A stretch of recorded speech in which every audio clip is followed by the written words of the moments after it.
সবুজে ঘেরা একটি ছোট গ্রাম, নাম তার শান্তিপুর।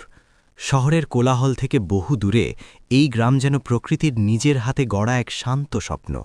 চারদিকে ধানক্ষেত, পুকুর, খাল আর কাঁচা রাস্তা। ভোর হলে পাখির ডাকেই ঘুম ভাঙে গ্রামের মানুষদের।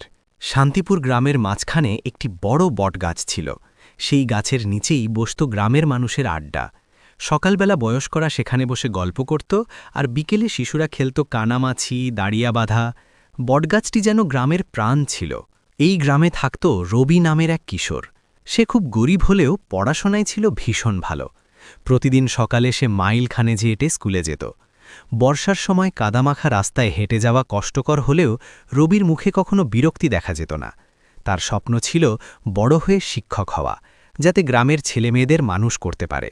রবির মা সকালে অন্যের বাড়িতে কাজ করতেন, আর বাবা ক্ষেতের কাজ করতেন। সন্ধ্যায় কুপির আলোয় বসে রবি পড়াশোনা করত। মাঝে মাঝে বিদ্যুৎ চলে গেলে আকাশের তারার দিকে তাকিয়ে সে স্বপ্ন বুনত নিজের ভবিষ্যতের। একদিন গ্রামের পাশের নদীতে ভয়ঙ্কর বন্যা এলো। অনেকের ঘর ভেঙে গেল, ক্ষেত ডুবে গেল পানিতে। শান্তিপুরের মানুষ তখন একসাথে দাঁড়াল। কেউ কারো পাশে একা থাকেনি। বটগাছের নিচেই রান্না হলো সবার জন্য। সাহায্য পেল অসহায় মানুষ। এই বন্যার সময় রবি ছোট ছোট ছেলেমেয়েদের পড়াতে শুরু করল, যাতে তারা ভয় ভুলে থাকে।